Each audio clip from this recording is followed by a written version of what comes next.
Pelos desertos e savanas africanas passa um rio, que não é só um rio. É também vida e esperança. Um rio cuja bacia alimenta e hidrata mais de 280 milhões de pessoas. E foi pilar de diversos impérios e civilizações. Mas o que une também separa.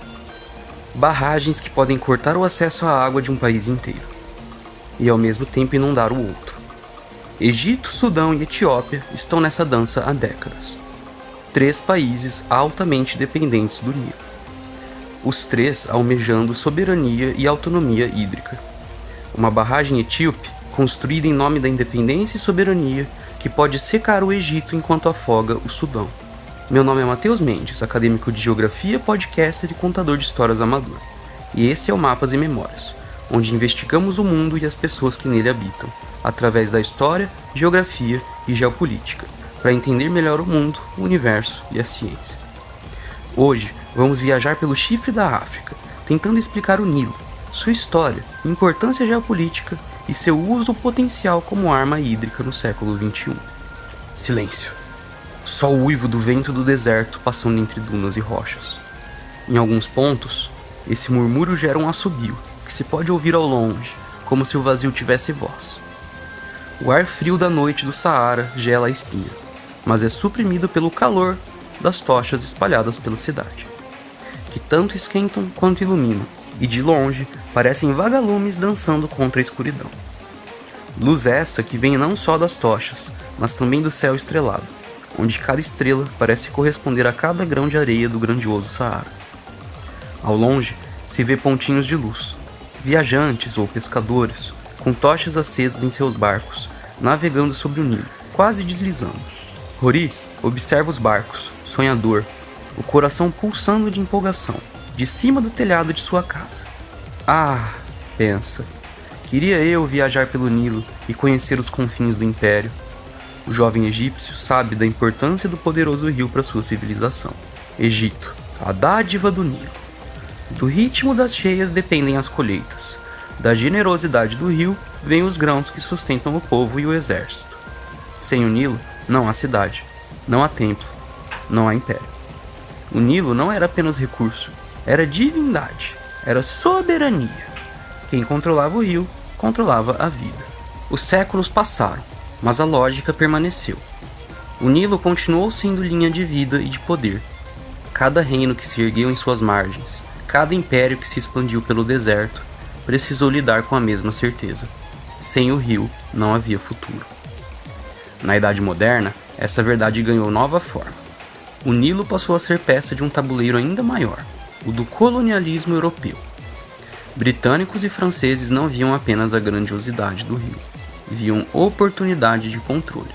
E, como em tantas outras partes da África, dividiram, mediram, escreveram tratados, sempre em benefício próprio. O Acordo de 1929, firmado sob a tutela do Império Britânico, deu ao Egito direitos desproporcionais sobre o rio, incluindo até o poder de vetar projetos de outros países. Mais tarde, em 1959, já com o Sudão independente, um novo tratado reafirmou esse privilégio, garantindo a Egito e Sudão quase toda a água do Nilo. E quem ficou de fora? A Etiópia, justamente o país onde nasce o Nilo Azul, responsável por quase 85% do volume que corre para o norte. Assim, por décadas, a geopolítica do rio foi decidida sem a voz de quem segurava a nascente. O Egito, confiante em sua posição, falava do Nilo como direito histórico. A Etiópia, marginalizada, via o mesmo rio como promessa negada. E o Sudão, sempre no meio, tentava equilibrar-se entre os dois. O que começou como recurso sagrado, celebrado em hinos e oferendas, transformou-se em cláusulas, artigos e assinaturas. O Nilo deixou de ser apenas divindade para virar diplomacia. E, cada vez mais, disputa. Às margens do Nilo Azul, no coração da Etiópia, ergue-se um paredão de concreto que parece desafiar o deserto e o tempo. É a grande barragem do renascimento etíope, a Gerd. 2 km de largura, quase 150 metros de altura. Um corpo de cimento tão vasto que poderia engolir dezenas de prédios inteiros. Uma obra que, vista de cima, lembra uma muralha contra a própria natureza. Mas a Gerd não é apenas engenharia, é orgulho. é ferida transformada em bandeira. Por décadas, a Etiópia foi lembrada nas manchetes do mundo não pela sua força, mas pela sua dor. Fome, guerra civil, pobreza. Agora, o país inteiro enxerga nessa barragem um renascimento coletivo. E esse orgulho não está apenas no discurso do governo, mas na pele do povo. Uma professora em Addis Ababa lembra de ter doado parte do salário. Um agricultor no interior comprou títulos da obra, mesmo sem saber ler o contrato. Funcionários públicos, famílias comuns, vilarejos inteiros se juntaram para financiar o projeto. A barragem foi erguida não com dinheiro estrangeiro, mas com suor nacional. Quando a primeira turbina foi inaugurada em 2020, a cena parecia festa de independência. O primeiro-ministro Abiy Ahmed declarou: "Hoje, a Etiópia ergueu sua bandeira mais alto. Hoje, mostramos que somos donos do nosso destino." E o destino prometido é a eletricidade. Mais de 5.000 megawatts de energia, o suficiente para iluminar milhões de casas, abastecer fábricas, escolas, hospitais e ainda vender para países vizinhos como Sudão, Djibouti e Quênia. Para muitos etíopes, a GERD é mais do que uma barragem. É um espelho onde o país finalmente se vê como potência. Não apenas um sobrevivente da história, mas um protagonista. Mas cada gota que fica presa nesse reservatório é uma gota a menos correndo para o norte. E no Egito, cada gota conta. Para o Egito, o Nilo não é só um rio, é a própria razão de existir. Mais de 90% da água consumida no país vem dele. Sem o Nilo, o Egito seria apenas areia e pedra. Na cidade de Luxor, um agricultor observa o canal que irriga sua plantação de trigo. Seu pai já dizia: "O Nilo é a vida, meu filho. Quando ele falha, nós também falhamos." E esse medo não é poético, é real. Cada gota que fica retida na Etiópia é uma gota a menos para os milhões de egípcios que dependem da colheita. Se a água faltar, não é só o trigo que desaparece, é a estabilidade alimentar, é o emprego rural, é o sustento de famílias inteiras, é também o risco de protestos, fome, instabilidade política. Por isso, quando Cairo olha para a grande barragem do Renascimento, não vê apenas concreto, vê ameaça, vê deserto avançando sobre terras férteis, vê cidades inteiras lutando por água, vê uma sentença contra seu futuro. O presidente Abdel Fattah al-Sisi já declarou: "A água do Nilo é questão de vida ou morte para o Egito." E ministros repetem: "Ninguém vai tirar do Egito uma gota sequer."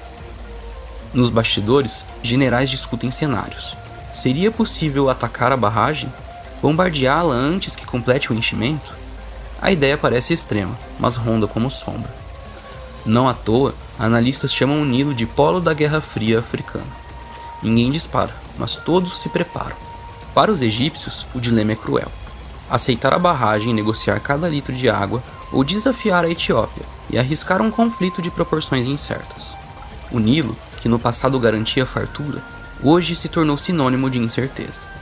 E quando um país inteiro depende dele para viver, a incerteza é mais perigosa que qualquer exército. No meio dessa correnteza de tensões está o Sudão, um país atravessado pelo Nilo, dependente dele tanto quanto os vizinhos, mas sempre oscilando entre dois polos de poder.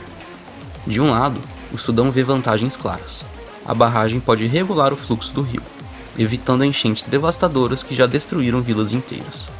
Também pode garantir energia elétrica mais barata, essencial para um país que ainda luta para estabilizar sua economia. Do outro, há o medo. O medo de depender demais da Etiópia. O medo de ver as torneiras controladas por um vizinho ambicioso. O medo de irritar o Egito, parceiro histórico, que enxerga qualquer concessão como traição. Em reuniões da União Africana, diplomatas sudaneses se equilibram como funambulistas. Um discurso em Addis Ababa, outro no Cairo. Promessas que mudam conforme a plateia. Para os etíopes, dizem apoiar o desenvolvimento. Para os egípcios, garantem que não permitirão riscos à segurança hídrica. É uma dança delicada, mas também perigosa. As negociações sobre a barragem já se arrastam há mais de uma década. Reuniões em Washington, propostas na ONU, mesas redondas em Addis Ababa, em Khartoum, em Cairo. Cada encontro termina com mais desconfiança do que o anterior. A Etiópia acusa o Egito de querer manter privilégios coloniais. O Egito acusa a Etiópia de agir de forma unilateral. O Sudão balança entre os dois, incapaz de escolher um lado sem perder no outro.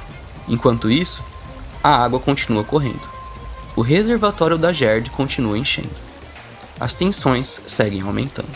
O Sudão sabe que pode ganhar muito se houver cooperação, mas também sabe que será o primeiro a sofrer caso o conflito escale. Entre a promessa de luz e o risco de guerra, o país permanece à deriva, tentando navegar em um rio que a cada dia parece menos um presente dos deuses e mais um campo de batalha invisível.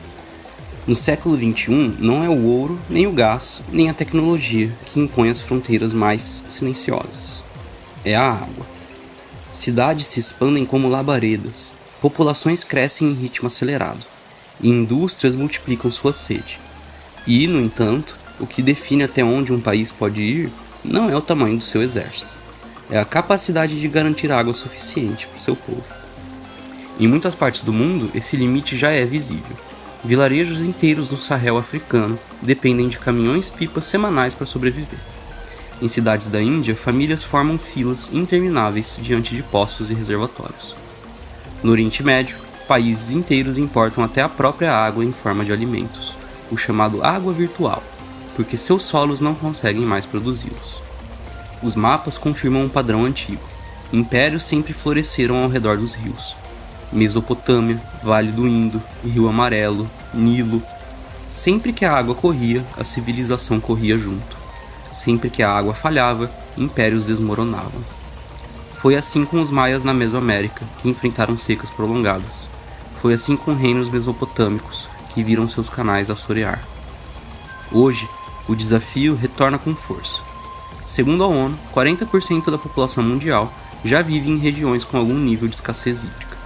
E em menos de 30 anos, a previsão é de que metade da humanidade enfrente crise de abastecimento. No Nordeste da África, esse futuro já é presente. A cada ano, o Nilo precisa sustentar mais cidades, mais plantações, mais milhões de pessoas. Ele é o fio azul que corta desertos e torna férteis terras áridas. Mas esse fio é frágil.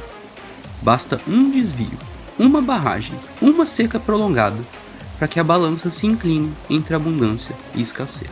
O Nilo é a prova viva desse limite invisível. Quem controla seu fluxo não controla apenas um rio, controla a sobrevivência de nações inteiras. A água não é apenas recurso, é fronteira, é poder. E no século XXI, é destino. O Nilo sempre foi chamado de Rio Eterno, mas até o Eterno sente os efeitos do clima. Nos últimos anos, as chuvas na Etiópia se tornaram mais irregulares. O que antes era previsível, agora oscila entre enchentes violentas e secas prolongadas.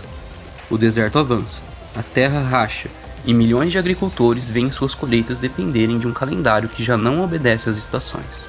No Egito, cada queda no nível do rio se traduz em menos campos irrigados.